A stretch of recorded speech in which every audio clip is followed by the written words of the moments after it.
Y cheap developers can cost you more. अच्छा, अब ये क्वेश्चन है कि अनएक्सपीरियंस डेवलपर या ऐसे डेवलपर जो मार्केट में न्यू हैं वो टेक्निकली आपको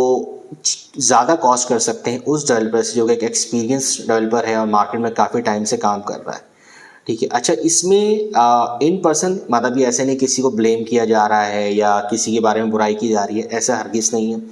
कि मोस्ट ऑफ द टाइम ऐसे होता है कि जैसे एक लड़का है, एक डेवलपर है, उसने लाइकवाइज एग्जांपल ले लें, वर्डप्रेस का छोटा मोटा काम उसने सीख लिया, उसको पता है कि थीम कैसे सेट करते हैं, बेसिक सिक्योरिटी कैसे होती है, कौन से प्लगइन डालने हैं, आपको 5 पेज की वेबसाइट बनाकर दे देगा बिल्कुल एक लीस्ट रेट्स में, जो कि बिल्कुल एक मतलब सब अगर स्टैंडर्ड इंटरनेशनल मार्केट से कंपेयर किया जाए तो कोई कंपैरिजन नहीं होगा रियल रेट्स के ऊपर, उसकी कोई वैल्यू नहीं होगी चीज़ की। ठीक है, ये तो बात ये एक तरफ बात हो गई। ठीक है,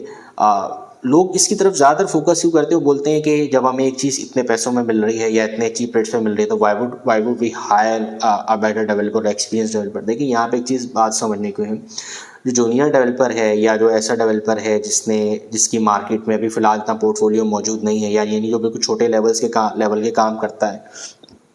उसके साथ प्रॉब्लम ये आ जाएगा, वो आपको चीज़ बना करके दे देगा, अगर मूविंग फॉरवर्ड अगर उसमें कस्टमाइजेशन आ गई यानी जिस चीज़ के बारे में उसके डेवलपर को पता नहीं है, यानी मिसाल तौर पर मैंने एक वेबसाइट बनाई है, मैंने बहुत चीप रेट पे अपने क्लाइंट को सेल कर दी, मगर अब वो स्केलेबिलिटी की बात आती है, क्लाइंट मुझसे आगे कहता है कि मुझे इस वर्डप्रेस टिकट की टेम्पलेट में कस्टमाइजेशन करनी है, वो इसके बारे में पता नहीं है और मैंने उस चीज़ को प्रॉपरली सेटअप नहीं किया। वर्डप्रेस की जिसमें एग्जांपल दे रहा हूँ क्योंकि कस्टम प्रोडक्ट भी हो सकती है। ठीक है, अब वहाँ पे प्रॉब्लम आ जाएगा, यानी अब अगर आप मिसाल के तौर पे आपका वही क्लाइंट किसी दूसरे बंदे के पास जाता है, आपका कोडिंग स्टैंडर्ड जिसने उसको प्रीवियसली कोड करके दिया है वो उस तरह का नहीं है कि वो दूसरा बंदा उसको इमीडिएटली रीड करके एब्जॉर्ब कर पाए, तो वहाँ उसके लिए प्रॉब्लम आ जाएगा। यानी जो दूसरा डेवलपर ऑब्वियसली वो यही बात करेगा कि भाई इसे मैं स्क्रैच से बनाऊंगा, अपने स्टैंडर्ड में बनाऊंगा, अपने तरीक़ेकार से बनाऊंगा, अपने तरीके टेस्ट करूंगा। ठीक है, यानी टेक्निकली जो आपका क्लाइंट है उसने आपको अलग पे किया, ठीक है, और अब वो सीनियर डेवलपर को अलग पे करेगा और वो करेगा। मोस्ट ऑफ द जो स्टार्टअप ओनर्स होते हैं वो यही गलती करते हैं, वो एक चीपर के लिए जाते हैं, तो अपनी स्टार्टअप प्रोडक्ट को वो क्या करते हैं, एक ही वर्जन को बार बार बना रहे होते हैं।